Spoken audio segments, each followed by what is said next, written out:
Welcome to Sounds of Sud. I'm your host, Jasmine. This podcast is for all the music lovers and anyone that wants to learn more about working in the music industry. Bringing you interesting insights and wild stories from DJs to festival organisers, we talk to all of the people behind the scenes that make the magic happen. So make sure to hit subscribe and I'll see you on the dance floor. Welcome, Bingil, to Sounds of Sud, the podcast. How are you doing? I'm doing very well, thanks. Yeah, thank you so much for coming over. You are a DJ, producer and Ableton teacher, which is very exciting. Yeah. Another new piece to my puzzle. Not sure how much background, obviously we chatted a little bit, but basically I'm just trying to hit like as many different angles as possible from, like the music industry is not just all about DJs and promoters. There's actually so many other people that like contribute to it. And I thought it was interesting. So that's kind of, as you were asking me before, that's kind of the reason why, really. So people want to work in the music industry, they can see all the different careers and opportunities. So I don't know where to begin. I never do, because everyone's got such a big story.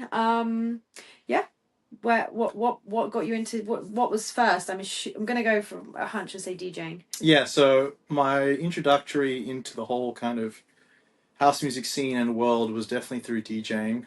It started when I was in high school. I always had a love for dance music and electronic music when I was a kid. And when I was about 12 years old, I won this like iPod Shuffle from this like arcade game. It's like called the Stacker, where you kind of have to stack the blocks on top of each other. And so I had this iPod and I just kind of went home and filled it with a ton of different like remixes. And, you know, at the time, I think it was like Electro House and maybe some like French house I was obsessed with, and I went on LimeWire and like YouTube MP3. I was just about to say, where did you get the music from? LimeWire. LimeWire, fucking LimeWire back in the day. And so I just have, you know, download a bunch of different music, and I went to school and people would just start asking me, you know, can I borrow your iPod? I said, yeah, sure. And that gave me the kind of idea, maybe I should, you know, start DJing or get into DJing, because I had a high school teacher. And he was like a touring like Ministry of Sound DJ from the UK. Okay. And he did that, you know, his whole kind of early life, like in his 20s and early 30s, and then moved to Australia and started, you know, becoming a high school teacher. And so he kind of told me a little bit more about like DJing, and I thought, okay, this is kind of cool. And then I remember I was like year 8 camp.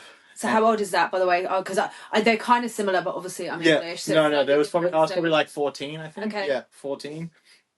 He's like, Ben, do you want to, you know, DJ for this camp? Like all my school friends. I said, yeah, sure, why not? Had no idea what the hell I was doing. But I had my iPod and I was just playing music. I remember playing like Fetty Legrand, Put Your Hands Up for Detroit. And they loved it. And I thought, yeah, this is sick. And that kind of started my curiosity into, you know, figuring out what DJing is and how to kind of perform and, you know, get more into the music. And then when I was 16, that's when I wanted to get like really serious about it and actually learn how to properly mix. And so I would go to this academy in Leichhardt called DJ Warehouse, and they had this like training program for like 6 weeks. So that's where I kind of started and learned how to properly mix. And then once I had kind of finished that program, at the time they had a lot of these like under 18 raves where you could just go and like, I think at the time hardstyle was really big. So at the time, I went to an event the other day, like something to do with work. Yeah. Walked around the corner, there was like 1,000 people in there, absolutely going for it. I've never seen anything like it in my life. One of the Dance Wise girls said the whole music industry could crumble and hardstyle would still sell out stadiums. 100%. Popular. It was so popular. Everything was hardstyle back then. All the headliners were all hardstyle. I remember seeing like Timmy Trumpet as well before he kind of blew up, which was cool. And so that kind of inspired me as well to be like, all right, I want to play those kind of events.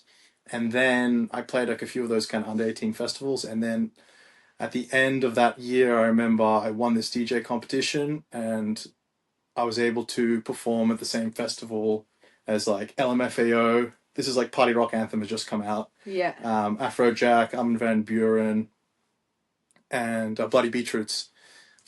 Warp 1.9 as well. What competition was it? It was called Breakout. So it was Stereosonic, like the festival, and they had like this kind of under 18s festival that they were doing just to promote the same artists. And so I won that festival and I was able to go backstage and like meet all those artists and kind of see. At what age? 16. Wow, that's so fucking cool. So I was like at the time, so much fun, and I got to meet these artists and kind of see what it's like for, like, I'd always seen the DJ like in the crowd, but I'd never seen what it was like for a big DJ to perform from a big crowd behind the stage. Yeah. And I also remember like they had all these like drinks, and we were just, me and my friends, we were underage, but they just didn't care. We just had a couple of beers and just got really drunk. And yeah, I remember after that day I was like, I want to do this for the rest of my life. So wow. It's been 13 years since, and yeah, I haven't stopped.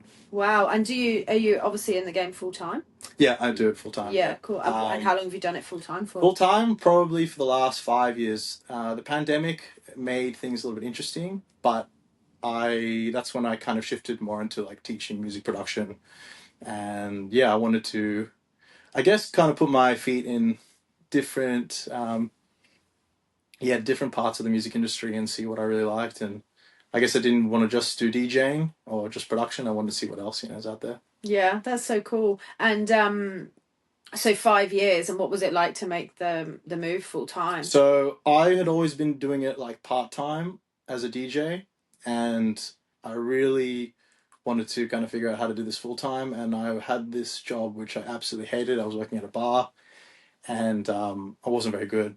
And I decided, okay, I want to figure out this DJing thing. So I asked my manager, can I start DJing here? And she said, sure thing. And so I started playing there. And then I remember speaking to the resident DJ who was there like Friday and Saturday night. And I said, yo, man, like I also mix here during the week. And we started chatting, and he was like, okay, I've got this couple shows out, couple bar gigs in Surrey Hills. Do you want it? And I'm like, yeah, for sure. And then I realized after like playing like 2-3 kind of bar gigs in a week, I was making more money than like working at the bar the whole week. So I was like, okay, this is what I want to do. So then I would just go out and just email and get in contact with every kind of local bar, restaurant, corporate kind of agency that were doing gigs. And yeah, that just allowed me to do DJing full time. Yeah, the whole thing is just networking, hey? Putting yourself out there. 100%. So good. 100%. You have to kind of put yourself out there and just reach out to as many people as you can. And yeah, if you keep doing that, you'll definitely hit it off with someone, and they'll offer you shows.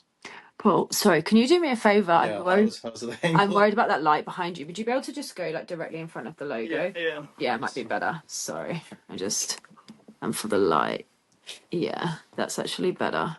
Yeah, I was all looking as well in the... Yeah, no, it looks good. It's stupid. The screen that I'm looking at is like this big. It doesn't fill my whole screen. So that's why I was getting so close to it. My eyes aren't that bad. But no, that's good. I think that's better. Yeah, cool. Okay, sorry. Now I've lost my train of thought. I just thought I'd rather say it now. No, that's all good. It'd be better. Okay. I feel weird to like just read it because it's not No. That's what I think. I think more so just use as a prompt. Yeah, just like whatever you want to ask me, go for it. And then I guess those whole questions was more just like I thought it'd be cool as a theme to just any kind of listener tuning in that might have always kind of thought getting into like music production as well. Yeah, what we can do, we'll just go with the flow and then we'll stop. Yeah, stop. We'll go through and we'll have a quick read through and see what we haven't touched. Yeah, and any question that just personally interests you that you want to know. Oh, that will be out before I even think about it. My mouth moves before my brain sometimes. Okay, cool. So you did you had the Stereosonic kind of out, so it was affiliated with Stereosonic. It was there. Yeah, it was their kind of like sister festival for under 18s. Yeah, that's cool. That's obviously not a thing anymore. No, not at all. No, I haven't really seen that many under 18 events. I think I've definitely seen a few pop up, but I don't think the scene was as big as it was back then. Yeah, in England we had like under 18 events, but they're not like ravey. They're more like trashy R&B kind of, music in the clubs at home. But it's funny because then I moved away to uni, ended up going home for my final year because you're not at uni that much, and it was just a waste of money paying for accommodation when you go to uni like 5 hours a week in final year. Moved home, and then all of my uni friends would go to the club that I had gone to as an under 18 because it's actually a uni bar. It was the weirdest thing going in there like as an adult. That was funny. So after Stereosonic, what happened then? Is it like is there like any like is it affiliation, or is it just kind of like, obviously you're only a kid? So... Yeah, I'm only a kid, and I get invited to play this other show. It's like Future Music is really big at the time, and they had another kind of sister festival. I forgot the name of it though. But I do remember that Avicii was headlining, which is pretty cool. Oh wow. Yeah. I saw something on it. It was actually my boyfriend was telling me that people keep like comparing John Summit to Avicii, Yeah, saying for sure. like you need to slow down. And yeah, I saw that like TikTok or Instagram thing that he posted about. Yeah, I didn't see it, but he was just saying stop comparing me. Like he's like my biggest idol. I don't really appreciate it. Yeah, 100%. Yeah, I agree with that. Yeah, I think bit disrespectful. Yeah, it is definitely disrespectful. Because yeah, his music definitely inspired me when I was getting into producing as well. I remember listening to some of his like early tracks before I'd kind of like got into music production, and I was like, man, I'd love to learn how to make music like this. So yeah, I think. How long have you been making music for? Since 2011, so I was also around 16. So it's been around 13 years as well. Oh wow! So you started that pretty early on. Start early. I didn't really. It was kind of dabbling with it for a long time. I never really kind of went all into music production. I'd say maybe the last like 5 or 6 years I got really into it.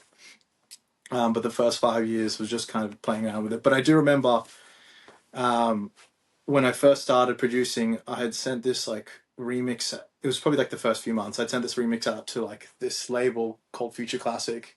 They're doing a remix contest, and then I found out like 6 months, a year later, that's how Flume got his break, because he had also sent music to that remix contest at the same time. Yeah, and I had sent it as well. Oh wow! So I thought that was pretty cool. Yeah. To find out like years later. Yeah, some people's stories of how they actually broke the line is like crazy, and that's why I'm like just quite motivated, because I'm just like you just don't know, just keep going. You know? Yeah, you never know. Yeah, exactly. You don't know what could happen.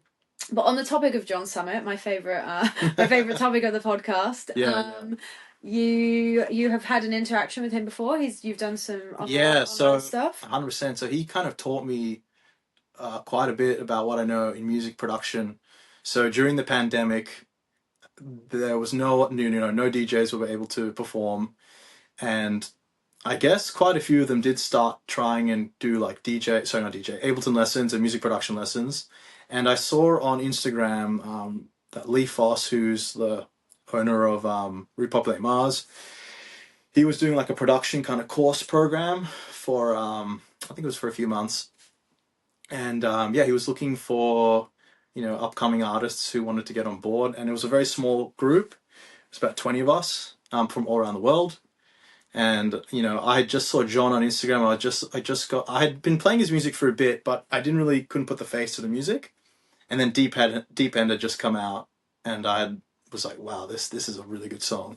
And then I remember like going on his profile and being like, this seems like a really cool dude, just by seeing his content. And so I saw that he promoted it and being like, yo, I'm about to teach on this Repopulate Mars like course program. He wants to get on.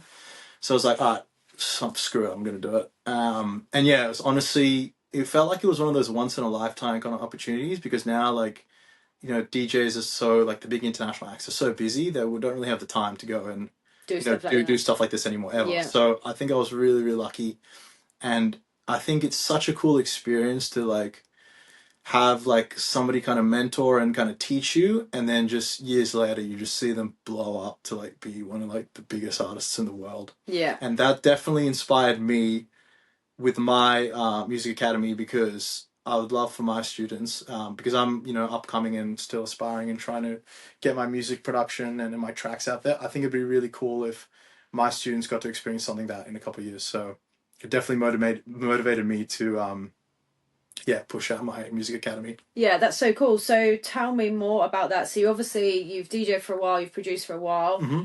Obviously, I'm not a DJ, and nor do I have any experience. I never actually even touched the decks. Like, I haven't even gone over for a little fiddle. I'm just like, let the boys do their thing. I'll be over here doing my podcast, and we can all party together at the end. But I know nothing about DJing. But what I do know, just from my boyfriend and other friends, that Ableton is just a whole universe inside it. 100%. So how do you get yourself to a point that you're like, oh, I can teach people that? Like, are you like expert, or are you like medium? Like, I think the confidence came with like, I had done so many music production programs myself, and like, you know, I'd done all like the Tourum Academies. I'd done this thing with Lee Foss and John Summit, and I'd worked with a lot of really cool artists, and I kind of tested the waters during, you know, the pandemic, where I had taught you know, a local DJ. He was like my first student, and I kind of taught him the kind of fundamentals and basics of how to like write a track from scratch all the way to finished product. And I didn't really think much of it. And then I kind of saw, like, I kind of left it, and then I kind of saw, you know, him getting really into the scene and really into music production, and releasing a lot of really good songs with like some really really talented vocalists, and his music was really great. And I just thought it was really really cool to see that, and you know, just seeing somebody get so passionate about music production, something that I really love. So I was like, okay, maybe I should kind of go a little bit more deeper into this and just see, you know, the reaction with the people that I teach, and how they come out, you know, the other side. And the more I did it, and, you know, I definitely saw there was a kind of shift and change in their appreciation to music. And yeah, so I was like, okay, I really, really love doing this, and I'm going to push this. Do you do courses? Is it like a block, or I could just come for one lesson? Like, no, so I run like a 10-week program, because I think to learn, especially if you're a beginner and you want to get like into like how to write a great house track, it's going to take you more than a week. Yeah. It's going to take you, and so I can do it in probably 10 weeks. Yeah, program is around 10 weeks, and then that'll get you a great house track, you know, done. Is that like in a group? Yeah. So I was doing one-on-ones, but as of the last like 18 months, since the beginning of last year, I started running the group training programs. Okay. And it's like a lot of artists from all around Australia as well. We kind of all get into Zoom every week. And yeah, so it's online. Online, yeah. Online on Zoom, and it's like really fun and interactive, and yeah, it's I kind of wanted to recreate some of the really great group and course programs that I did over the last few years before I got into teaching. Yeah, cool. And is there anything from like Ableton that you need to be able to teach it, or is it just anyone can do it in their own right? I personally believe, and that's why I got into teaching, that like anyone can get into like music production, and same thing with DJing. Like, I think if you just love the music and you're passionate. Another thing is, like, if you ever listen to a song and you think to yourself, this is a cool song, but I think like maybe this section should go like this, or like I think I could make this part a little bit better. That is a perfect mindset to get into music production and DJing, because I think you now have the creative outlook of, you know, changing the song into kind of your vision. So funny, because I always say to like my boyfriend and the boys, I'm like, can you please mix with like A with B, because I'm like, I can hear it in my head, but they're like, oh, it's not, you know, it's not as straightforward as that, because I'm like, how I'm imagining it in my head is not how it's he's like, you need 3 or 4 decks to do what I'm asking them to do. So they're like, yeah, maybe later on, so maybe I could just be like creative influence to I definitely think if you've got those ideas in your head, then yeah, you definitely should get into DJing, because you can really express yourself, you know, through the yeah, it's cool to just play around with it. Like, I heard I'm not sure if it's a mix, but we were out the other day and then we were listening to Callie on Spotify, and he's got a mix of Touch Yourself, is it Touch Yourself, Touch Me, Touch Something, and Glue. And it was just like, part it was like, listen, it's just on a loop, and then I'm like, it's so fucking cool. That's the thing, it's like an infinite possibilities with any song, you know, because you just slice and dice it. It's so cool. Yeah, it's great you're talking about Callie, because he was my first student. Oh, was he? Yeah. Oh, that's so cool. Yes, I only actually met him in person on Saturday night. Awesome. Yeah, but he's awesome. He's a really awesome guy, and we hit off straight away, and we did like 6 sessions, I think, at his house. And it's awesome to see what he's been doing in the last couple of years. Yeah, it's been great, and he's a really cool guy. Obviously Irish, like half my house, or my whole house apart from me. So that instantly, I don't know, Irish people just hit it off with one another. So with my boyfriend, it was Mixed Methods, Killian and Jack, Buuren Butler, Callie, Party Girl, Justin, Jacob, like so many good people playing, and there was obviously, you know, Sutra, sorry. Yeah. Amazing event. But it was just a great vibe. There was so many good people. Everyone was in a good mood. The music was on point all night. Yeah, I heard it was really good music, actually. It was it was just one of those nights where you're like, that was fucking epic. I was still buzzing today. I was smiling like on my way into work, you know, on Tuesday morning. Which is not, you know, always so common. So then how long ago was this with Callie? 2021. So it's now been close to 3 years now. Yeah, wow. And then see what his. So was that his introduction? Sorry, yeah. I'm doing my own podcast. No, good. Yeah, so I posted on my Instagram, and because it was like the pandemic and there was no like I think that was part of the lockdowns where things had opened and started closing down again. And I just posted on Instagram, is anyone keen to learn Ableton? And he shoots me a message and he's like, hey, I've been always thinking about getting into music production in Ableton. Like I've been DJing for like over 20 years, and I've always wanted to give it a go, but I just didn't know where to start. So we kind of hit it off, and as I said, went to his and some music together. That's so cool, and that's funny to think he was DJing for that long before he got into it. 100%. It just goes to show. What's like most like how many people have you taught over the years? Would you say? So it's close to about 100 now. Oh wow! Yeah, and from all around the world, but.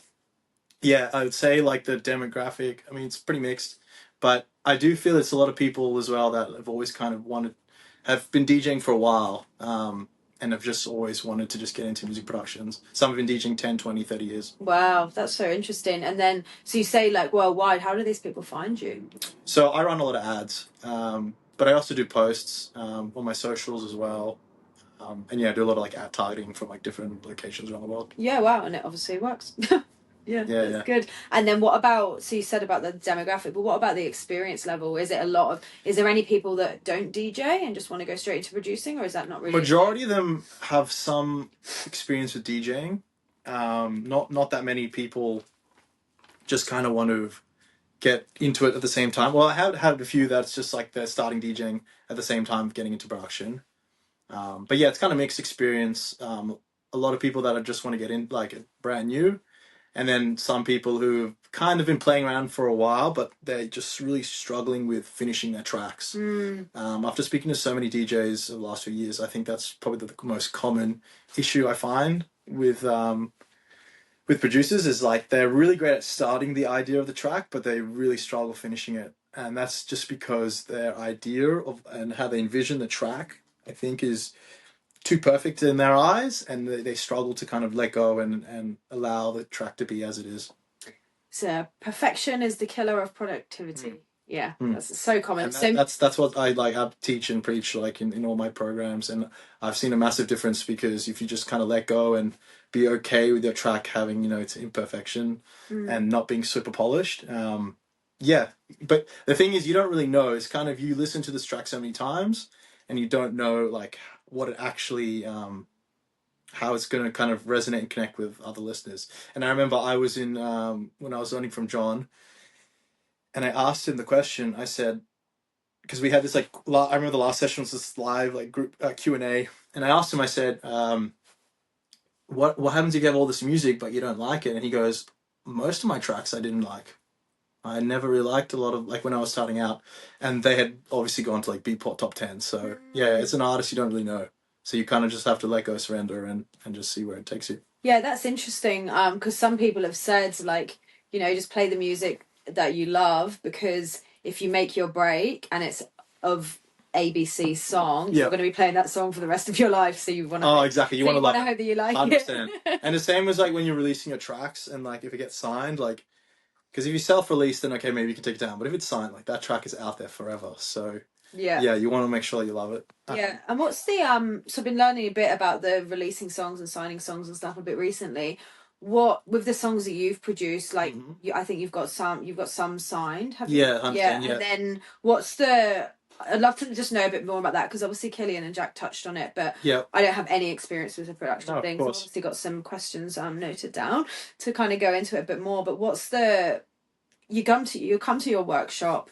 What happens then? How do you continue to like create, and like is it just practice makes perfect, or is it like So before we like start building out and arranging the song, I definitely kind of tell all my students to have like a kind of vision and idea for the song, and to kind of reference some of their favorite tracks. And then once we go and build out the track and it's nice and it's polished and it sounds good, we'll then go out and we'll either self-release it on Spotify, but at the same time we'll also be sending out to labels and seeing if we can get it signed.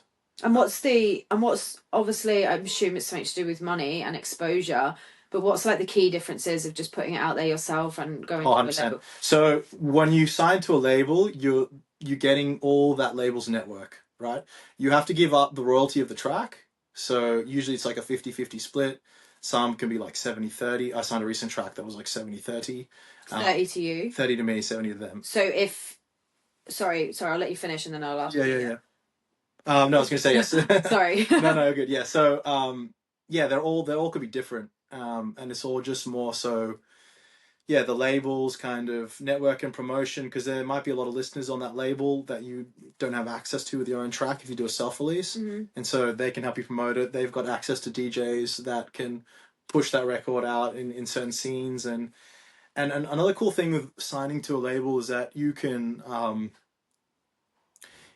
also play their kind of local shows. Like if they're based overseas, like this recent label I signed to, they're based in Barcelona. So if they have like a pop-up night, usually they'll invite you to come play. So this helps you bring your international. This is a great tool to start playing those international shows. If you're stuck as a local DJ in Sydney or anywhere and you want to figure out like, how do I get interstate? How do I play internationally? I think releasing good music on good labels will help you get there a lot faster. Yeah, definitely. I mean, that makes sense.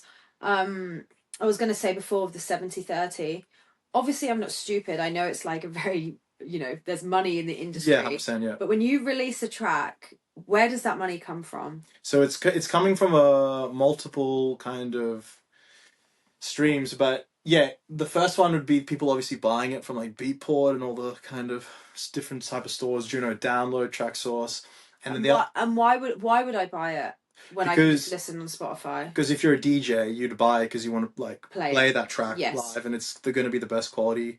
If you torrent it or download it or get it from a YouTube MP3, it's not going to sound very good. And if you're playing at a good sound system and you really want that good quality music, then yeah, you want everyone to hear that. But also you want to support the artist as well. So would you say that most of the market of who you're actually selling or releasing the music to, I suppose it's twofold, isn't it? So you want the punters to like it so that the DJs will play it. Yeah. The DJs are the one technically funding it. Exactly. Is that right? Yeah, it's quite interesting. It's a bit of both.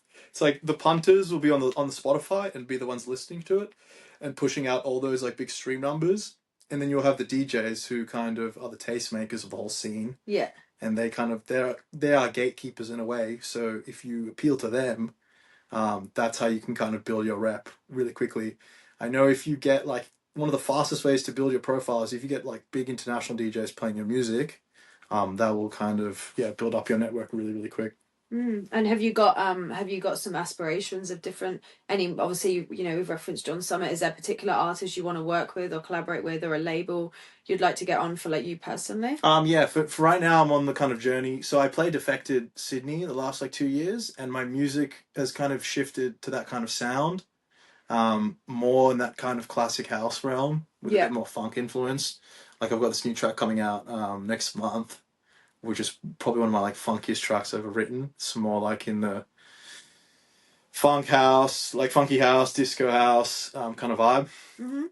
And so I've been kind of this year creating a new kind of sound, which kind of like tends towards that. And I think the goal for me is to just one day get on Defected would be awesome. Yeah, Defected. I'm going to, as I said, reference before, Defected in Croatia. Super excited. Yeah, 100%. Yeah, heard it's a really good festival. A lot of older people. So definitely. And after playing the shows as well, I got really inspired to kind of make music like that, and I thought it'd be cool to one day play those on the main stage. Yeah, that would be awesome. And you've obviously got a relationship with Matt if you're playing at Defected. Yeah. How do you know him? Just through the Sydney scene? Yeah, so I've known Matt for quite a while. Funny enough, I was DJing at this. He used to run.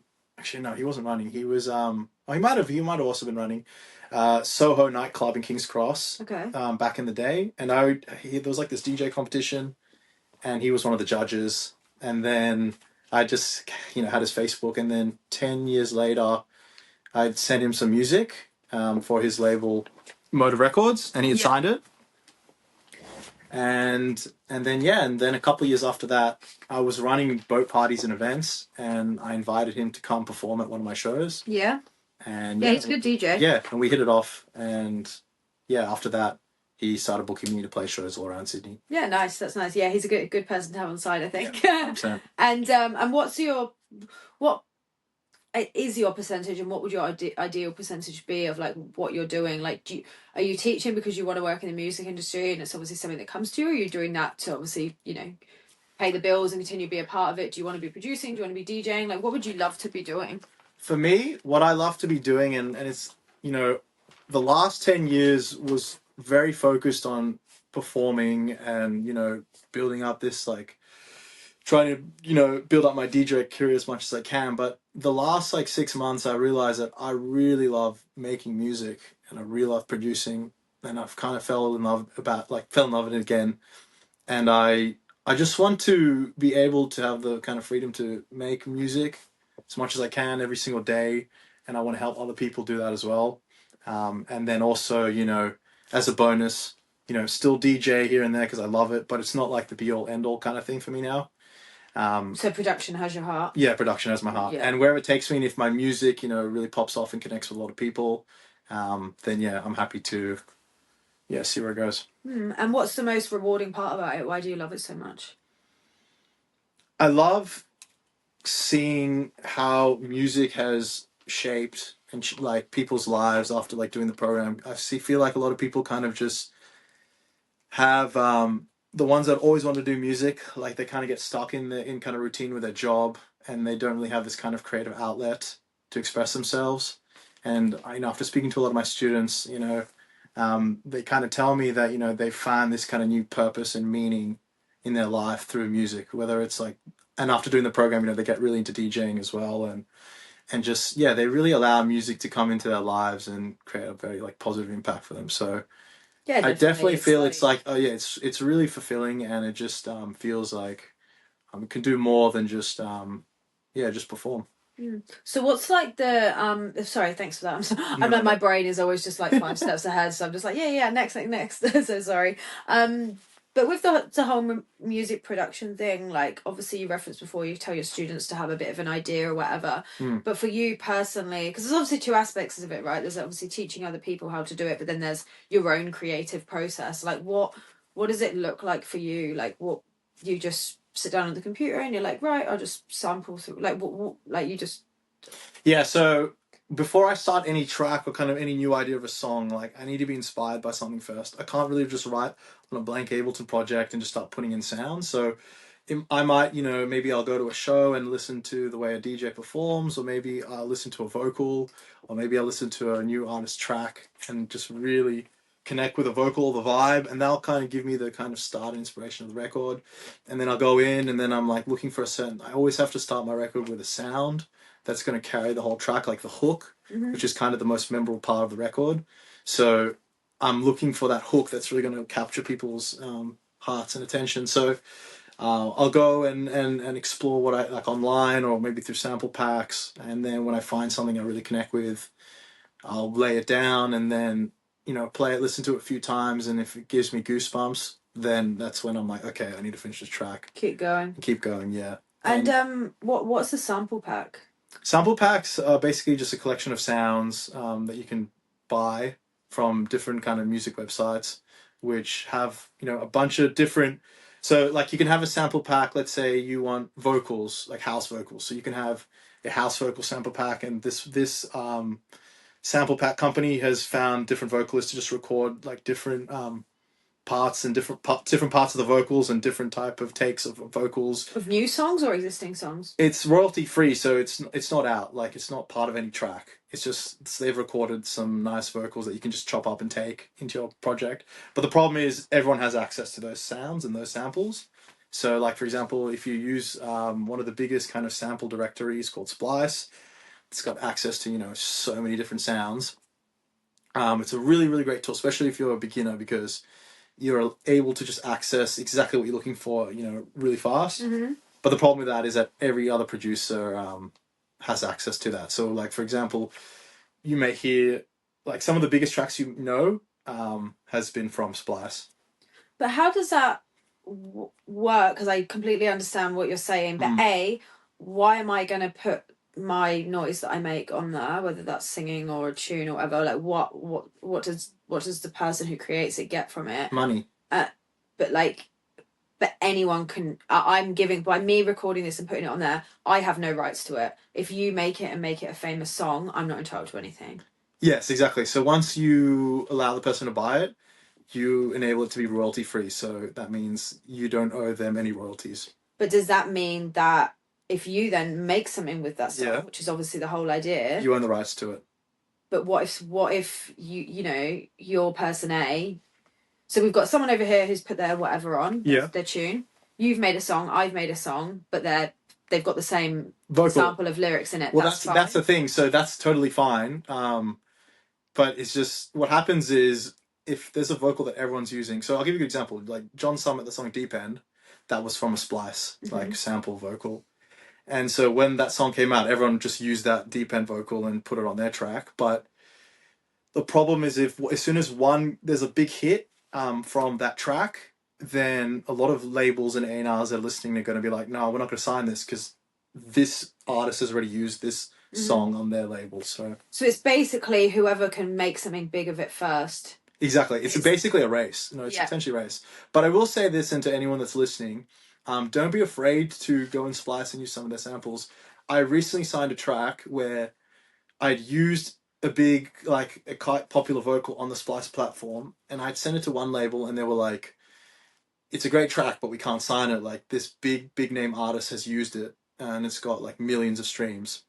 And so a lot of artists would be like, okay, that's it. This track's not going to go anywhere. But I really believed in this song. And I sent it out to other labels, and they got back to me, and they're like, well, yeah, we'll sign it. It's a good song, and it's a different vibe to what that artist is doing. So, yeah, why not? So the whole thing is then their song, but if bits of it, anyone is free to use it. Because that artist can chop it up and do their own take on it. They can do a whole different vibe, different genre, different sound. So it's all about, at the end of the day, it's like, if you make a great song, then it doesn't matter. I believe it doesn't matter even if you use a really fucking famous acapella that everyone's using, because if you make it original, then it's worth it. And how do like remixes work? So if I've, as referenced earlier, someone remixed 2 songs that I liked, if you want to release that and make it an official remix, how do you say it's, I don't know, John Summit, just because we're on the topic? Yeah. And you've obviously got a relationship with him, but I don't. So how do I get through to him to say, hey, do you like this remix? Am I allowed to publish it? Yeah, so you have to make the remix first. Yeah. Now, there's some cool, like, tools you can use to kind of extract acapellas. So let's use John Summer's example. One of his recent tracks was Subfocus. You can go on this website called, like, lala.ai, and it basically just can turn any song that you give it and give you a nice, like, acapella of that, which you can use for mashups, make your own remixes. So you would use something like that, get the acapella, make your own remix, and then you could send it to them directly, like the label's email. But there's a good chance hundreds of people doing that, you probably won't reach them. So what I see a lot of artists do now is just post it on Instagram Reels, let it go viral. If it hits like 1 million streams or 1 million views on Instagram, then the labels are going to be watching that, and they might have more interest to sign it. Yeah. Okay. Interesting. Yeah, because there's so many songs, and I'm like, oh, as I said, referenced earlier, I'm like, oh, that would sound cool. That would sound cool. But I never it just stays up in my head. Never gets any further. Dun, dun, dun, dun, dun. So where should we go next? Do you want to, just to avoid kind of going back to it? Yeah. Your stuff, your teaching. We can obviously circle back to it later. But is there anything particularly you want to hit the nail on there? Cool. So I can't remember where we got to. But I just cut it in. So obviously on the Sydney scene, you reference a lot of your people are like overseas and stuff. Like, what's your network like within Sydney? Like, is there a lot of people you collaborate and work with? And it's obviously such a key part, like building relationships and stuff. Yeah, definitely. Like I think it's really important as well for artists and producers to collaborate as much as they can. Touching on like before, because the music education, like learning to produce, is kind of newish. It's only been popping off, I'd say, in the last like 5 years.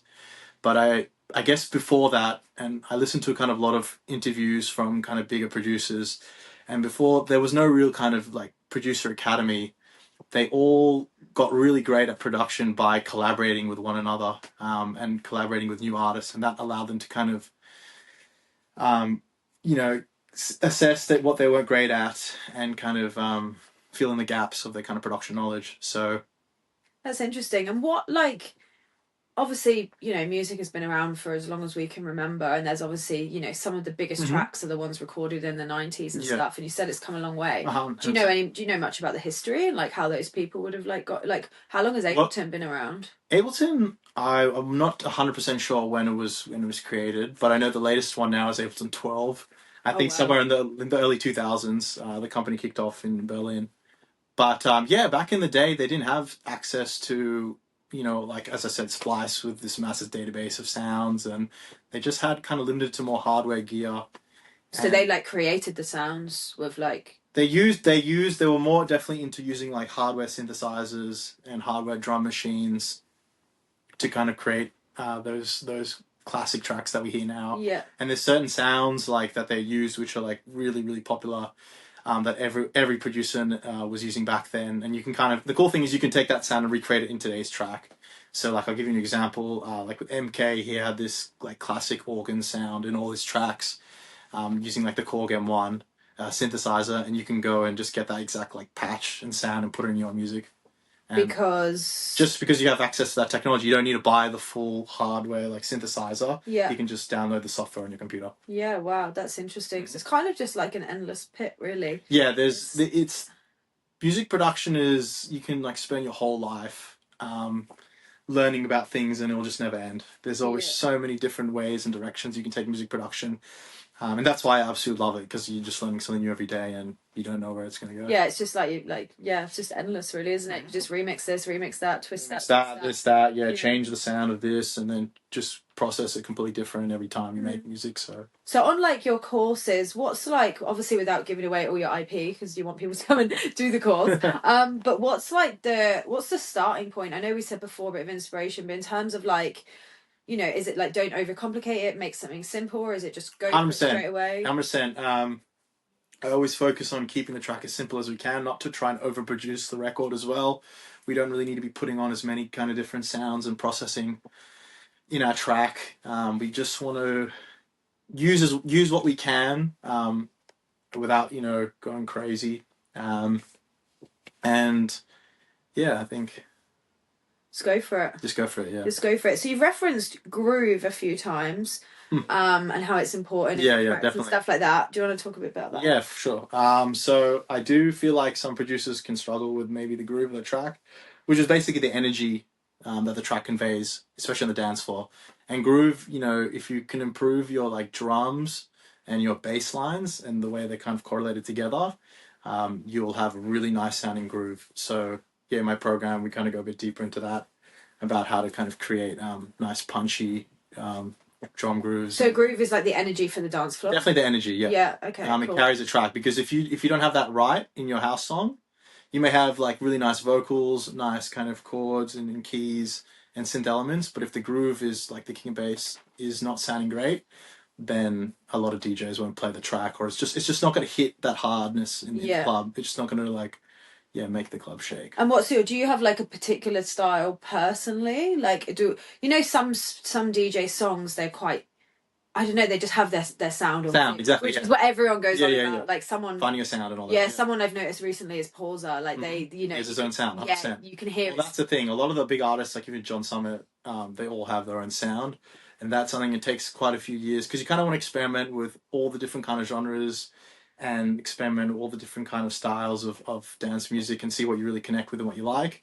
And then you just kind of want to copy those artists for a little bit, so you get really confident with your production. And then once you start copying and you feel really comfortable with it, then it's like, okay, I'm ready to just go and make my own sound. Like experiment. And yeah, this year was about, for me, coming up with a brand new sound, because I did have a sound a couple of years ago, which is more like tribal tech house, slide on the Afro house kind of wave. But yeah, this year's more into kind of funk, French, classic, but also have like a lot of big energy, like some big tech house tracks, because I learned all my production in tech house world, so I do definitely want it to kind of shake the dance floor.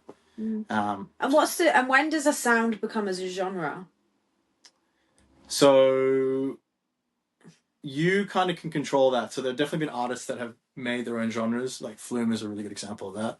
He kind of started the whole future bass kind of waves. Fred Again as well, been popping off. Like a lot of people trying to copy the Fred Again kind of sound as well. I don't even know how to describe his sound. It's it's quite challenging. Yeah, it's very unique. It's like... very, very unique. So yeah, when an artist gets a lot of recognition for their sound, definitely a lot of producers just follow that trend. But the problem with that is by the time you're following that trend, I think it's too late because you're never going to be as big as the artists who invented that sound, and you're just basically fooling them. They're getting even bigger. Really great example is like I absolutely love Disclosure's music. It was like classic, like garage, like deep house. And love Disclosure. Love Disclosure, and yeah, when they started releasing that first Settle album, so many artists were just copying that sound and that kind of vibe, and there was a whole scene I think in London as well. And I think Latch just reached 1 billion streams. 1 billion streams, yeah. Yeah, that was my first ever like proper rave that I went to. That album Settle, it's like one of my favorite albums. Yeah, it's just such an incredible like dance pop kind of combo album. Yeah, it's cool. And just by chance I went home 2 years ago and went to a festival with my friend just so we could spend the day together and go listen to some music. What more could you want to do? And Disclosure were headlining, and it was so weird for me, you know, like first rave.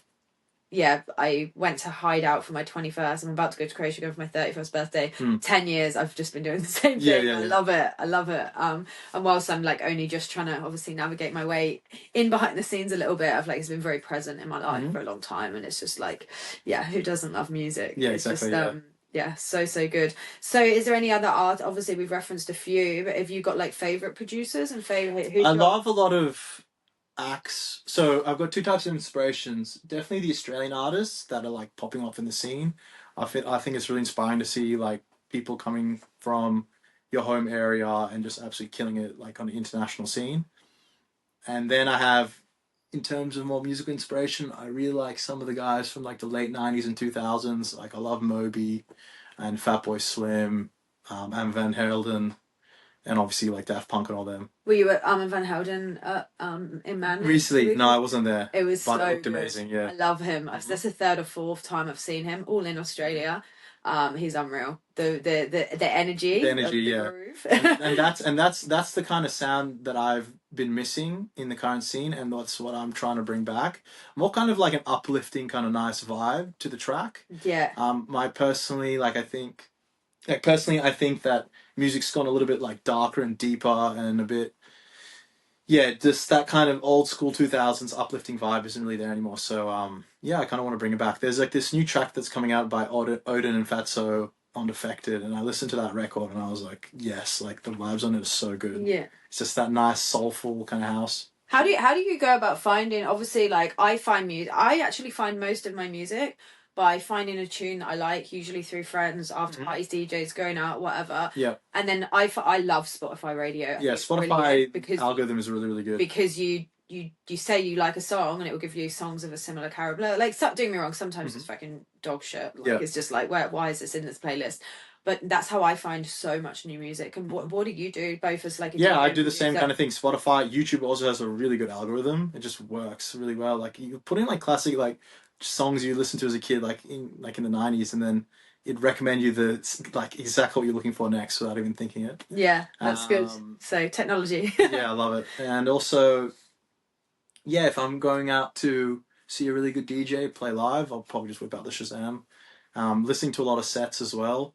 On like YouTube and Mixcloud, and also there's a website 1001 Tracklist, which has like the DJ, like a big name DJ will be performing, and you can just see all the songs that they've played in their set. And is that just someone? Some guy's just written all their songs, and it's sick because then you can, as a DJ, it's really great to just be like, okay, Dom Dollar played at this festival, what was he playing, and you can just go in and find the tracks. I'd love to know where they find the music, because there's some like they often play a lot of like unreleased music and ideas, and like IDs, like a lot of they'll ask their DJ friends as well, be like, yo, send me something nobody else has. So it can be awesome but also annoying because you want to play it in your sets and you can't. Yeah, that's cool. And then I was actually spoke to Killian and Jack about it again, like what's the deal with like unreleased music, you know, if you send it to them to sample, because they do like John Summit has his like radio or podcast or whatever exactly, you want to call it, and I'd love to know, where does he get all the music from? How does he? Is it people sending it to him? Or for sure. A lot of people would send him music to his email box, and he's just finding his favorite ones and actually listens to it. But there's I don't want to misquote, but like Odd Mob, John Summit's done things for him. I think he's an Aussie guy. I think Odd Mob, yeah. I don't know if that's the reason, but he didn't have that many followers, and he then all of a sudden was playing with them overseas and stuff. So it's like luck of the draw, really, as well. Yeah. So Odd Mob released that big track of his. I forgot the name, but just hit Beatport 1, and absolutely blew out his career to the stratosphere. So it's amazing. He's from Brisbane, and it's awesome seeing more Aussie talents. Brisbane? I thought he was in Adelaide for some reason. Yeah, but... No. Yeah, I'm not too sure. Yeah. Oh, I don't want to miss. He's Australian. He's Aussie. That's close enough. Yeah. So good. And when you're making your own music, I imagine, like, obviously in the writing world, it's called writer's block, and many people have referenced to me very not finishing the tracks. Like, how do you get past that? Do you, like, how many tracks do you actually have for you personally, like released or unreleased? So my hard drive probably has, I'd say, around like 30 to 40 tracks, but I'm always working at like at least like 5 different projects at the same time, and that's how I can get over my like creative block, because what happens is you kind of listen to the song on repeat again and again, and I kind of call it dopamine looping, where you're just listening to the same song again and again to get like kind of feeling and high off your own track, and then you're not actually progressing the track, and you kind of get stuck, and you kind of get lost, and you don't know what to do next. And also what's happening is you keep on listening to the loop again and again, and you kind of get like this, as the days progress, the same feeling that you had when you first started listening to it to like days later isn't the same. So then you get frustrated, and then you kind of question it. You go, "Oh, this song actually sucks. It's not very good." And then you get frustrated again, and you don't end up finishing it. But the best way I'd say is just keep on writing. If you're really stuck with creative block, just start a new track and just have a good jam, and then come back to that track a little bit later after like a couple of days or weeks, and then you'll see that you'll be inspired, and you'll have new ideas, and you'll probably finish it. Another take as well is just put in a kind of new element, something that wouldn't normally fit with a track, but just maybe take it into a different direction.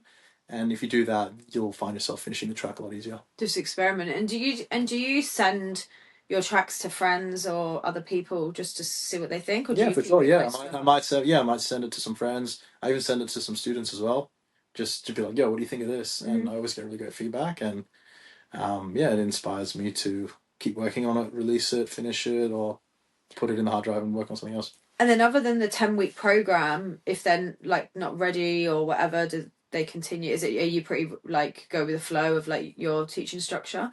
Like, you mean after the program? Yeah, so do the program, and I'm like... Yeah, you can keep working with me, 100%. Yeah. If you finish the program and you just want somebody to help and guide you, and most importantly, just keep the momentum of producing. Producing can be pretty lonely type of hobby sometimes, and you kind of... Because you can get really, really caught up in DJing and like playing heaps of shows, but then when there's like time needed to produce, you kind of put it aside. So it can be nice to just have someone there to just keep the momentum up and make sure that you're constantly progressing. And have you got like tracks in the making now? Obviously, yeah, for sure. So I've got a release coming out on July 12th on Lulu Records called No Reason. So you sent that to them, they liked it? Yeah, they liked it, they signed it, and I'm working on a few different other tracks with some really great vocalists as well, and getting more of that kind of soul house, gospel house kind of vibe on. I love gospel, so good. Where do you find the vocalists? Yeah, so I go kind of deep into... I kind of do research on Instagram, and I use this platform called SoundBetter, which has an access to like some really amazing vocalists. So we got this really talented singer from the US, and she's done like gospel, like choir kind of singing as a kid. So you go on there and you find them, and then you... Yeah, I listen to all the kind of vocalists I listen, and I have a certain vision of the tone of vocal that I want in my track, and I listen to all the vocalists and see what would fit my kind of song and the vibe that I want to produce. And you can change, obviously, like some songs have that like electronic tone to the voice, which just can't be possible. Like, it can't possibly be someone's... Like, it can't just be a natural voice. Yeah, it's been heavily processed. Yeah, heavily processed, yeah. So it's like, how do you... There must be just like an infinite number of people out there that are like on these kind of platforms. Like, how do you be like, okay, you're the one, I want you to do it? Like, it's hard. It's definitely not an easy thing. You have to just... I guess just take the risk and go for it. And the cool thing is that they'll always send you an idea, and if you're not happy with it, you don't always have to commit to it, and you can be like, we're not aligning in the kind of vision of the song. And so yeah, you kind of experiment until you find a vocalist that you click with, and then yeah, put them on your track, because you want them to express themselves and create a really great like emotional performance in their vocal, because that's going to make a track sound so much better. Clementine Douglas is popping off at the moment. She's working with so many different artists. You know her from London? Yeah, I've heard of her. Yeah, she's been on. I'm pretty sure she even again did a track with John Summit, or if not someone else. Yeah. Like loads of artists at the moment. And how does it work? And sorry if it's like not personal, but in terms of, because I just find it interesting in terms of payment of the whole thing. So you've obviously got platforms that you use. Yeah, for sure. You're over here. When you're working with a vocalist, what's the deal? It's like, oh, you do this for free and then we earn money for it, or are you actually having to provide money? So a lot of recently, I think it's all kind of dependent on the relationship you have with the vocalist, but same with DJs performing gigs for like a full-time income. There are a lot of vocalists now that this is kind of their full-time gig as well, so they do need to get paid. And you would kind of give them an upfront payment, and if you do that though, it all depends on the vocalist. Yeah, you either own the whole rights to the vocals, so that means you don't owe any royalties to that vocalist, or they might say pay upfront and a 50-50 split, or they might say no upfront payment, just do a 50-50 royalty split. So it's all different, and depending on the artist. And obviously royalties gives you like a lifetime subscription. Lifetime subscription amount of, yeah. And how come to that. I feel like we touched on a little bit earlier, and I'm not sure if we fully got the answer, so sorry if we did. I've obviously said like, why do people pay or whatever, but how do you get that money? Is it like Spotify, or is there like one? No, so usually, if you self-release, the platform in which you've self-released on, they will just send money into your account. But if you're... How often? Probably maybe every couple months. Okay. Yeah, but if you're assigned to a label, it's the label's job to then pay you. So they would send you a sheet with how much like income you've received through that like period, usually like maybe 6 months, how many sales, how many streams, will give you all the numbers. And then it's their job to send over the money to you. So if you're independent, got it. You get it on wherever platforms it's on. Yeah. I've got a label. Yeah. That is obviously being played in DJ sets. Could be playing all around the world. It might be on a Beatport top 10 chart. It might be, So they're having to deal with like so many different platforms. 100%. And also, there's also like if like a company might want to use your track in one of their advertisements, they'll have to pay out to the label as well. But how's it like regulated? Who's there saying like, oh, so and so is using that song? Like, how's it actually like? Obviously, there's not really. Yeah, you have to be honest about it. Otherwise, you will just get like sued.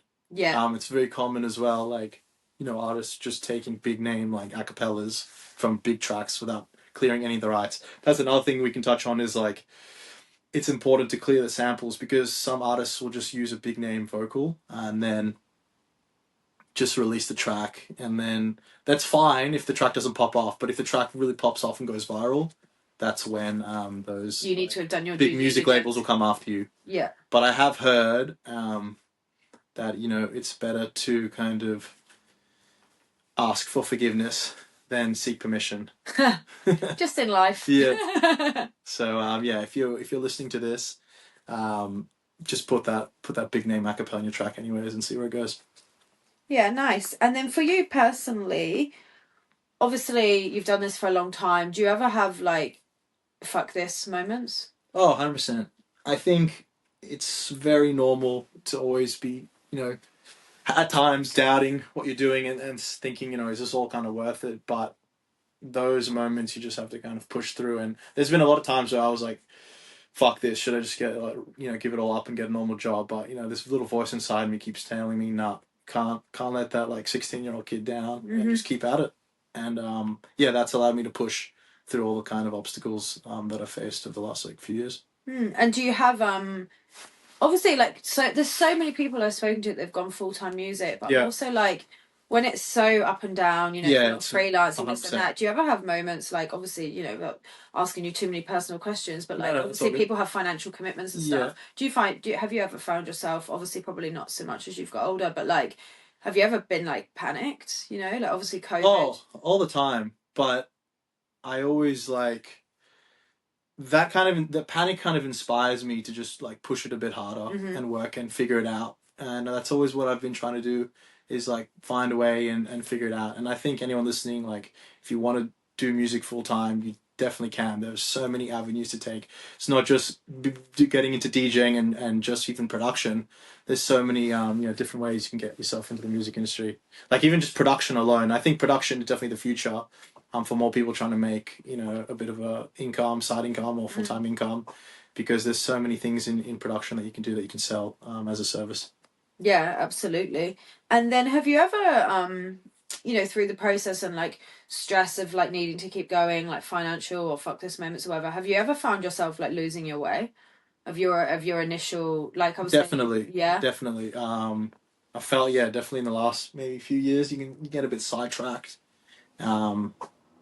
You can get really caught up with the lifestyle as well with DJing, and so it's, for me it's important to just kind of go back and think about what I actually really want as an artist, as a DJ, and just which is what I would love for my like music. I'd love to make an impact to as many people as I can through the music, and I also don't just want it to be exclusive. We might need to re-ask that question. Can you ask that question again? I don't need to re-ask it. You can just re-answer. Okay, cool. Yeah. So what was the question again? About losing your way. No, it wasn't. It was what do you? I think you asked what do you want your music to go or something? I no. You said about losing your way and remember why you do it or whatever, what you really want, and I said what is that? What do you want? Yeah. What do you want? That question I need to think about. I just want to wake up every single day and make really, really great music and inspire other people to do the same. That's good. And do you find, like with your students and stuff, I imagine that's very rewarding? Yeah, 100%. Yeah. Because I love seeing them grow as artists, and I love kind of hearing what they're making and how it's progressed over the last few months. It's actually really rewarding. Like I definitely wouldn't want to do teaching as like my full-time job, but there's aspects of management and stuff where you teach people, and it is quite rewarding. Yeah, exactly. Well, that's what I'm saying. It's not. I also think it's not for everyone, but I think I just love having that time during the week to teach, and then performing on the weekends, and then any kind of free time, make my own music, and I guess that triple combination, really fulfills me. And where do you play? So I've been playing at Club Above at the Ivy. I've got a great show again coming up in August. I did one of the biggest ones I did was with MK, closing for MK. Me and Dan, we did like the closing slot, which was awesome because it was like sold out. And I've played. Yeah, I was there this close to coming to that one. Oh yeah, I was just really like, I was in a period of time where, it's frustrating because like this whole thing is about music, right? So I need to go out and I love going out, but I obviously have a full-time job, so if I'm trying to do this at the weekends, I can't do it if I'm out and I'm asleep all day. Yeah. And then it's like I just... You want to pick and choose and find the kind of... Yeah, just spiral out of control. And that's why this weekend was so good. It was a long weekend. Went out on Saturday. Sunday was a bit of a write-off, but then I still had money to... No, I didn't have any money, that's for sure. I still had Monday to get my shit together, for the week, and still got a bit done. Because, it's a lot, And that's why people who go into it full-time, once they make that move, they've got that, like... You need to be spending time on it, 100%. So yeah, sorry. And then anywhere else, obviously that should. Yeah, I mean, I've played on Glass Island. I love playing. I also did a lot of boat parties during the the last couple of years, my own events, and I had so much fun doing those. We did like a Halloween boat party where everyone dressed up. That was really good fun. What's the name? Do you have like a brand, or is it just something? Yeah, that was through the Bingil agency, and we called it Not a Yacht. Not a Yacht. Not a Yacht. Yeah. Yeah. No, nice. Big, small. Yeah, it was pretty big. We sold out over like 300 tickets. Nice. I went on oh goodness me, Cadman for Redwood events on Saturday, which is where we went before Sutra. Yeah. And it was unreal, and I haven't been on a boat that big for a long time. Yeah, it was Cadman was on that. Yeah. It's amazing, yeah. Yeah, it was good vibe. Three different floors on a boat. It's pretty cool. Sydney Harbour is amazing. Yeah. You just gotta be lucky that it doesn't rain.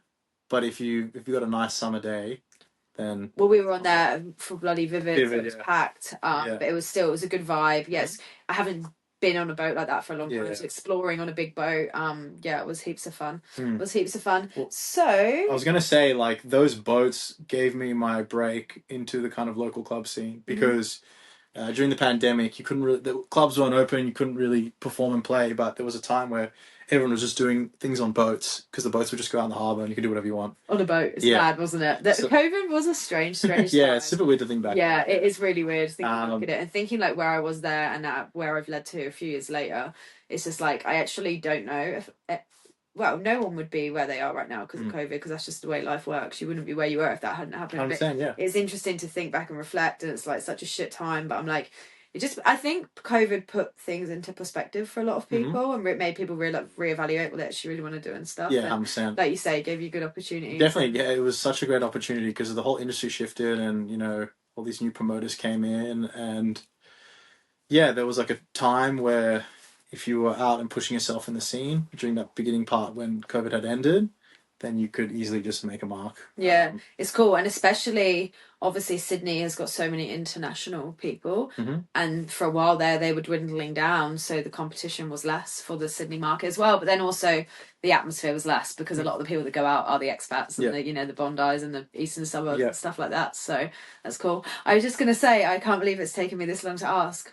The hat. Oh, yeah, the infamous Bingil hat. Do you wear this every single time you play? Every single time I play. I try to keep it on brand. So the idea of the hat was, so as I was saying, I was running these boat parties, and one of the themed boat parties we had was like Mardi Gras themed. And so I remember I went to the party shop and I was just looking for fun little hats to kind of put on while I was performing.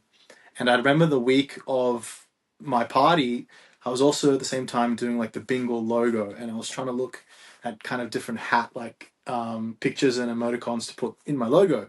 And I remember seeing this like propeller hat come up as one of like the logo images. So I was like, that's pretty cool. I didn't think much of it. And then a couple of days later when I was in the party shop, I saw the hat and I was like, oh, this will be cool. Why don't I try that on? A sign. And I was like, and then I put it on and I was with my sister and she's like, oh, looks cool. So I said, okay, I'll wear it tonight to this party. And I saw the kind of energy the hat kind of gave when I was walking around. Like people just started laughing or come up and be like, can I spin the hat? And it just gave this kind of nice vibe to what I was already doing. So I just kind of stuck with it. And then I also thought, well, it's so often that you see a DJ perform, but you never really remember like what they kind of looked like or how.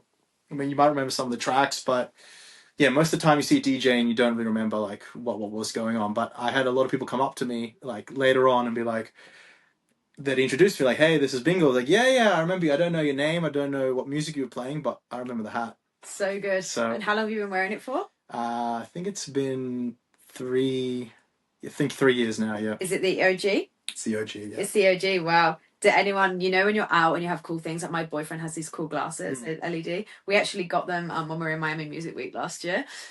He loves them, and I saw him on 7 people's stories. Oh, wow. At the weekend. Yeah, exactly, yeah. Just because it's noticeable, you know. So hopefully not everyone goes and buys them because they're kind of his thing, like that, like that. And he's obviously doing your shot, and he's going to wear them. No, 100%. It's good to have just some little piece of branding, just so that you stand out different from everybody else. But do people ever try and take it? All the time. I've got a funny story where I was playing at the Ivy Club above, really big show, and I'd seen, you know how people write on their iPhones like requests and they put it up. I had somebody come up to me and be like, I'll buy your hat for $50. And then I saw it and I laughed and I said, yeah, whatever. I need a mix. And then I look back up and I see on their phone, we'll buy it for $100. And the boys are like yelling, like, give us your hat.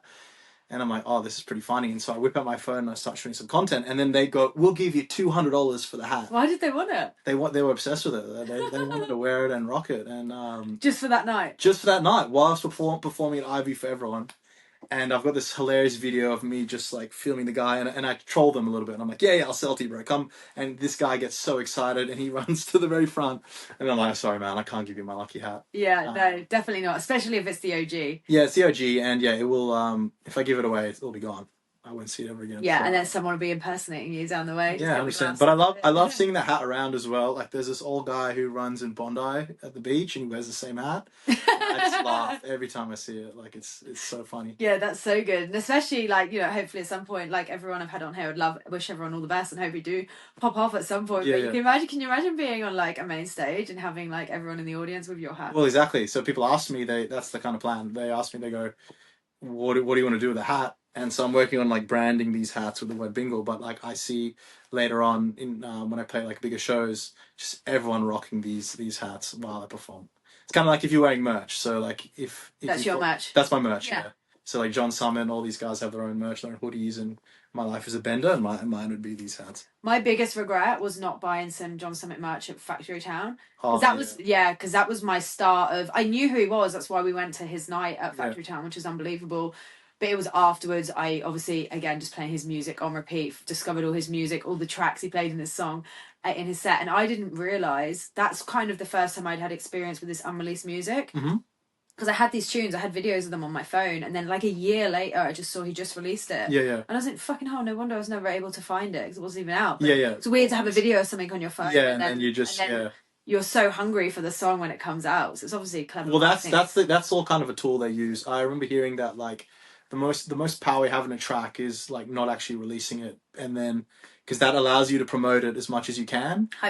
Hype, and then once it's released, it either like pops off or it does nothing. So so good. So again, time flies when you're in this room. Yeah, nice. I don't know how long it's been. Yeah, ages. Just see the light popping on my head and time flying. Yeah, podcast, and even obviously this is a multi-purpose room. Again, we lose a bit of time in here at the weekend as well. But what else are you currently working on, and what's coming up? Yep. So I've got a brand new track coming out July 12th. Check it out on Lulu Records called No Reason. When you say Lulu Records, how does one actually go about? Like, what do you mean by check it out on there? Is that? Oh, sorry. Yeah, you'll check me out on Instagram, Bingil Music. I'll have like a Spotify pre-save link, which you can go and have a listen to it, as well as like the preview of that.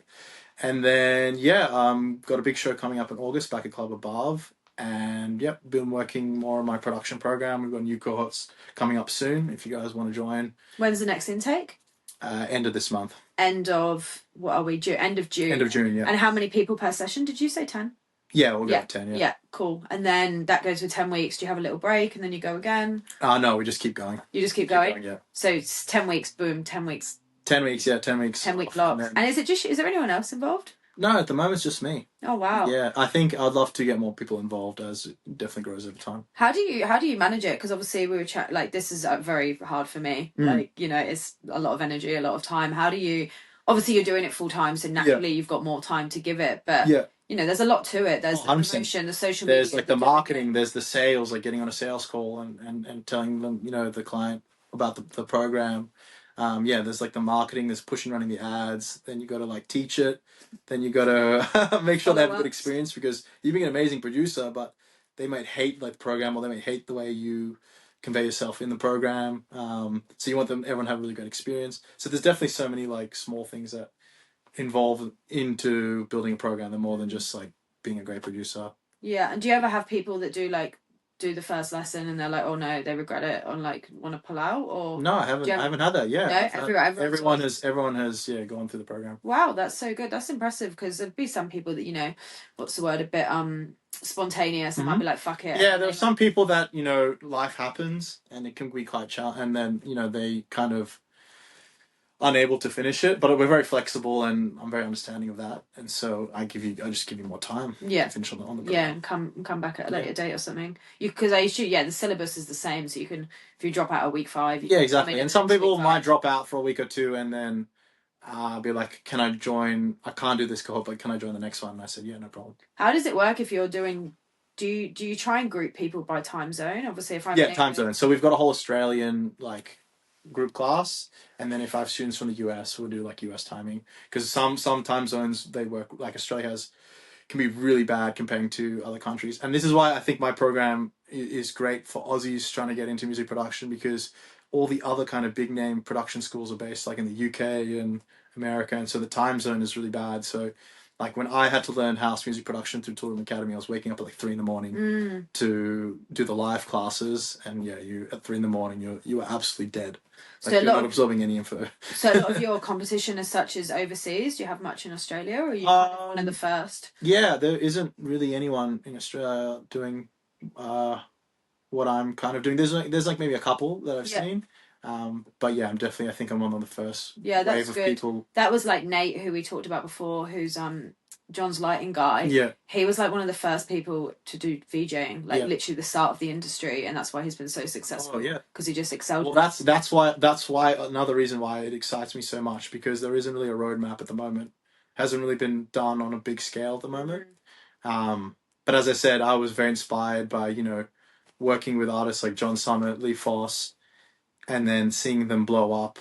And I always thought it'd be cool if, because I feel like the real big time artists probably don't have the time to go and teach. So it has to be somebody that's trying to build themselves up as an artist and kind of in that like middle level, and so that if they do get on the bigger stages, and they've kind of built this music education business, then they're going to really go all in and reach as many people as they can. Yeah, and then the production will take off if they're a popular DJ. It's kind of it's also interconnected. Like it's all interconnected, as well as it's a great way. Like if any producer's listening and wants to get into like music education and teaching, like it's also an amazing way to meet new people, meet new fans, connect with like fans. Like some of my best, like the people who interact with everything I post on social media and push out my tracks, they're all my students. Yeah. So you really kind of create, you know, an amazing network and super fans in that sense. Yeah, that's so good. And then what, just getting a little bit conscious of time. I say that's all good. Single week. Not for me, for you. Yeah. I'm like, you lose time in here. So is there any advice you have for beginners or people just getting into either like DJing or production? Obviously they're different things, but like, is there anything you learned the hard way that you could, you know? I think for production, the only semi-regret I had was when I was starting out, I actually wished I released more music. I just put the music out there. I got very kind of self-conscious of the tracks that I was writing, and I thought maybe they weren't good enough. And I realized in the end it didn't matter, because the more music that I had if I had released those tracks and just put them out in the world, I would have finished more tracks overall, and I would have become a better producer, because I think the fastest way to get really great as a music producer is just to finish more tracks. And the faster you can create an idea, get it finished, and just put it out and move on mentally and start something fresh, the faster you'll kind of reach all your goals. I know it's obviously how long is a piece of string, but what's a typical time you'd spend on a track? Oh, time. Yeah, so every track is different. I could spend 4 hours up to like 3 months. Wow. Because you're also, another thing is like, just because the track is finished, you don't have to release it straight away. You can do many different edits. You can revise it. And I think that kind of drops the pressure as well, being like, this track needs to be perfect, because you can finish a track and then you can let it sit for a week, listen to it, and then you can send it out to labels. And then even if the label's like, yeah, we'll sign it, you can also be like, actually, you know what?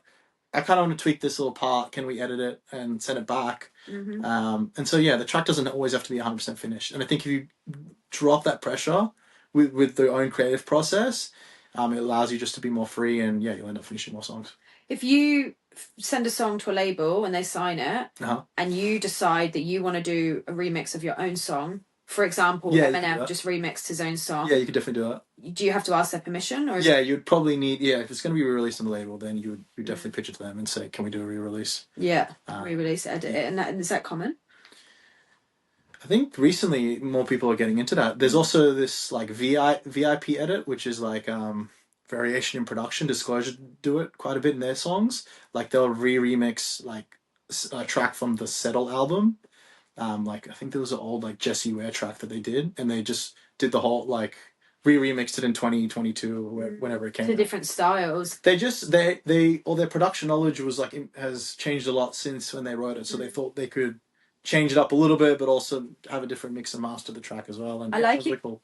I like it when people make different genre edits of a song. Like I was looking for a song the other day, and it was a tech house edit of a certain song. Yeah. And is that again a similar situation to like you send it to the artist and see if they like it? 100%, yeah. Yeah. And I think, but I remember I remixed like the Verve Bittersweet Symphony and I find like if you can remix a track that just wouldn't normally fit with house music, or you wouldn't think goes with house, you can make a really cool. That's my favorite. Yeah, I love it. Old school tunes mixed with house, or like I don't even know the correct terminology, but I've heard like a few rap songs recently gone into house music, and I'm like, how have they even done that? How have they made that work? And that's what's so beautiful about it. I love it. It's just like, it's just endless. Yeah, I like found this like George Michael track that I love from the 90s, Fast Love. Yes. And did like my little edit, and then Lee Foss like played it in one of his like sets. So wow. Yeah. Anything happening with it?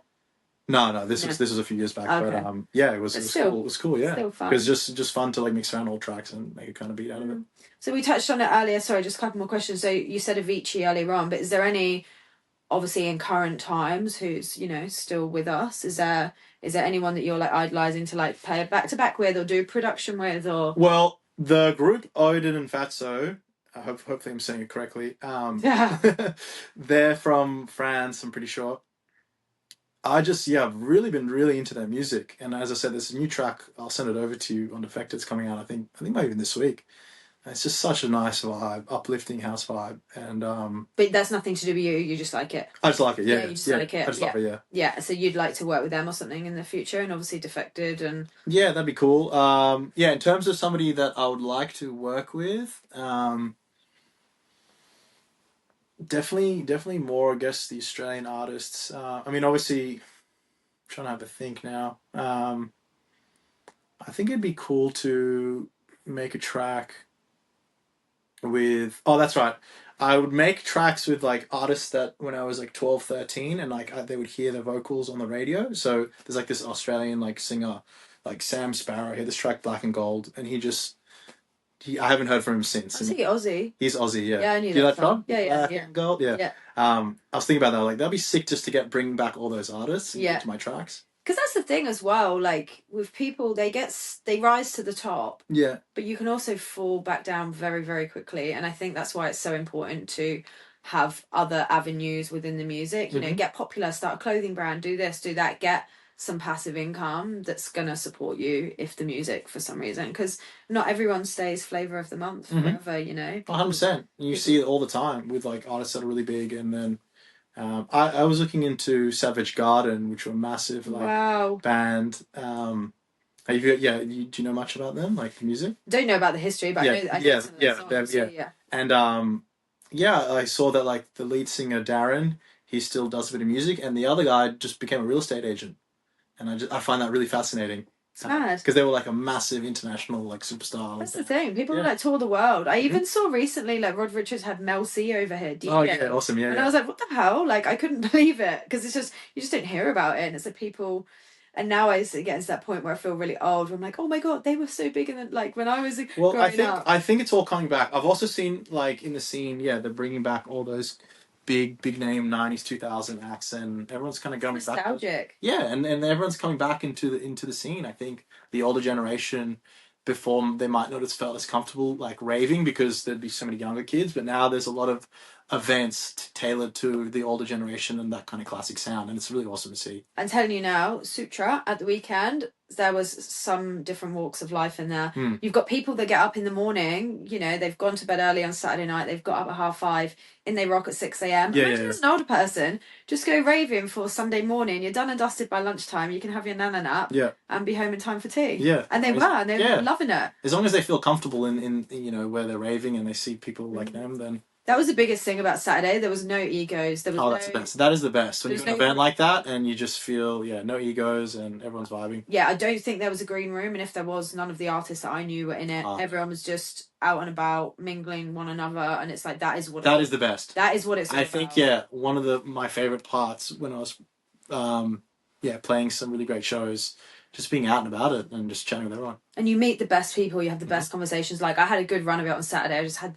Every single person I spoke to was just so lovely, so interesting. Everyone's up for a chat. So it's very uplifting. It's a very uplifting community to be a part of, for sure. Whether you're on the inside or just a punter, it's very... I think the whole scene in general, like especially in Sydney, I think it's amazing. It's been so interesting, like doing digging and getting you know, peeling back the different layers and all these people I've met even through the podcast and hearing the different angles and who knows who. And it's just one of those things, like, yeah, it's so much fun. I love it. I love it. So thank you so much for coming over here. Do you have anything else you want to touch on before we wrap it up? Yeah, if you want to find more about what I do in my work and you want to hear some of my music, come to any of my shows, or if you're interested in learning music production and you want me to kind of guide and mentor you throughout the way, follow me on Instagram at Bingil Music. Yeah, I'll tag you in the bio and everything. So thanks for that. And this is what a lot of other podcasts say, but I've actually never said it. But go for it. But just people like, oh yeah, if you're enjoying it, because I've got like a lot of people following the podcast, but then it's like, you know, to like it, share it, and all that kind of stuff. Apparently, it really helps with all the algorithms. Oh, 100%, yeah. And I never say it, and a lot of people have it in their you know, intro. Yeah, it's like a call to action as well. Like just the end clip, you know, just being like, give it a like, comment, subscribe. Yeah, like, comment, subscribe. If you do like it, please share it with your friends. And people definitely, once they hear it, you do get more kind of engagement. Yeah, so that's the thing. It kind of it's just one of those things. It's like slow and steady. And I'm actually enjoying that because I don't want to be any kind of influencer or anything like that. You can see, obviously, we really know each other for an hour, but it's just not my vibe at all. But if it happens slowly and then you build a brand and then, just roll with it. But I definitely not looking for overnight success or anything like that. Justin Muscat was actually saying, you know, he's like slow and steady wins the race, you know. Yeah, exactly. Go. Feel that sense of achievement. And I already do. Like, someone said to me earlier, oh, that reel you made was really good. And I was like, well, the first one I made was absolutely fucking terrible. So even that is a small part that feels nice. Well, that's the thing for me. I'm always thinking about like the longevity of my like music career and just making sure that I love it every single day. And there's no rush. I think when you kind of start out as a producer and artist, you're trying to rush and get somewhere super quick, and got your whole life to get wherever you want. So that's the thing. Time goes fast, but time also goes slow. It goes slow and it goes fast. And also it's like, why would you want to achieve everything straight off the bat and then what are you going to do for the next like 40 years? Yeah, exactly. It's like, take the time and enjoy the process and have that sense of achievement. Yeah. Well, on that note, thank you so much. And who knows, maybe I'll come and do one of your workshops one day. Great. Come on. We'll save that for a few years' time. All right, thank you so much. Thank you. Perfect.